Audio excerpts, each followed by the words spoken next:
This is a place for planting, for digging, for harvesting, for relaxing.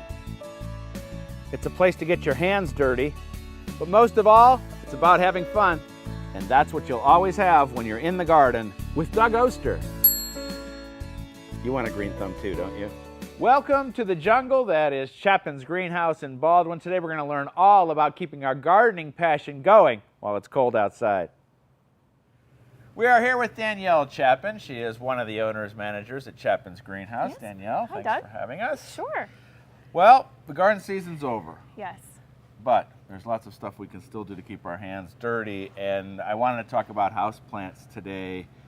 First off, if it's a houseplant, that means generally it's pretty easy to grow? Most of the time, yeah. So what would the lighting requirements be first? Honestly, it's mostly bright indirect light. So like by a window or by a something window, like that? yeah, just make sure it's not too drafty. And then water-wise? Water-wise, maybe once a week. You just kind of have to kind of feel in there, maybe stick your finger down in the soil, feel if it's moist or not. And yeah, just let them dry out in between waterings. So tell me about your houseplant operation. You have lots of plants or not many? Because you work with plants all day long. I have some at home, yeah, but we have a lot down here to choose from, so I kind of just take care of them here instead. And it fills the air with oxygen, yes. Cleans out the air, which is a good thing. Let's talk about some basic plants that anybody can grow. Okay, so your spider plants, all right. They're super easy. And they look good, don't they? They look better than they used to. There's like variegation on them now. Yes.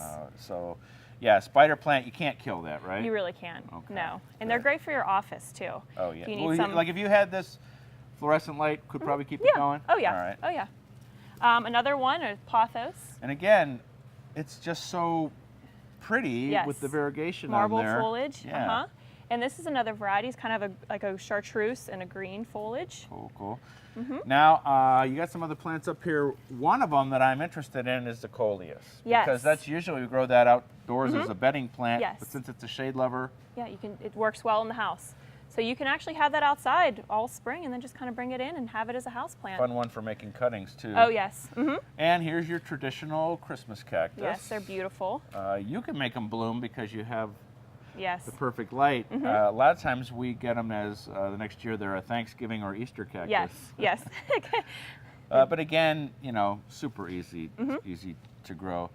But one of my favorite plants is the cyclamen, but I'll tell you what, I can't always keep it going. You know, they'll bloom for a while, and then they'll kind of go into dormancy. So tell me, I know you grow this one at home. How do you keep this one looking that pretty? I love them. You know what? I just fertilize. Fertilizing is huge with them. Something with high phosphorus, so that high middle number will do it pretty good. I mean. So for this guy, even in the winter when there's not a lot of light, it's okay to throw a little bit of that, what is it, bud and bloom? Bud and bloom, yes. Yeah, bud and bloom. Yeah, it's 52% phosphorus, so that has a lot of phosphorus. The center number is for blooming. Yes, all right. yes. You want to have something that's high with middle number. And then for this guy, is there special watering for him, or? Yes, so you want to actually, if you have it in a pot, you want to take it out and water it from the bottom. So you want to fill it up under here, let it sit in there for maybe 5-10 minutes, and it'll take up the water. You either take the foil off or you have some holes in there. Yeah, sit it in a dish, have it take up some water for about 5-10 minutes, drain out the water, and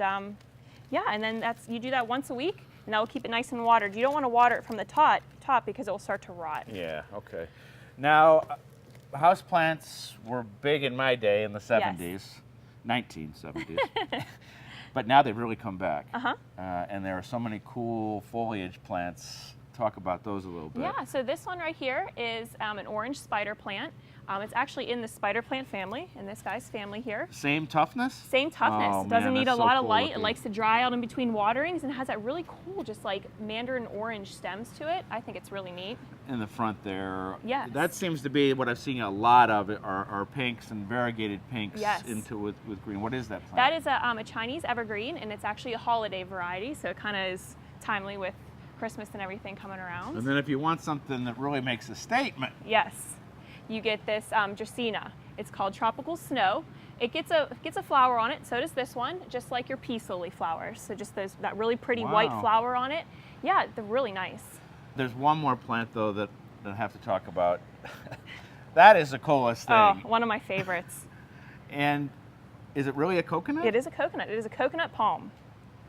Slow grower? Slow grower. Yes. How about as far as toughness? Pretty tough. You just kind of want it to let it dry out in between waterings, and it loves the full bright sun.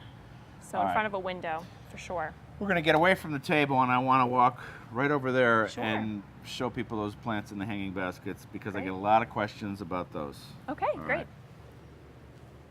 You know, looking around, we've really just scratched the surface with all the different plants we have here, but I get a lot of questions about these ferns. A lot of people will take them out, bring them back in. When they come back in, it's hard on them because the light changes. How do you keep yours going all winter long? Is there anything special to do with them? I mean, I'll repot mine into a larger pot, so you don't need to water it as often, and it kind of keeps its moisture. Yeah, that's what I usually do, and just kind of fertilize it with a multi-purpose fertilizer. Well, I think here's one thing we don't have to worry about the kids touching, because, Yes. but it's not just cactus. Succulents can be lots of other plants, right? Oh yeah.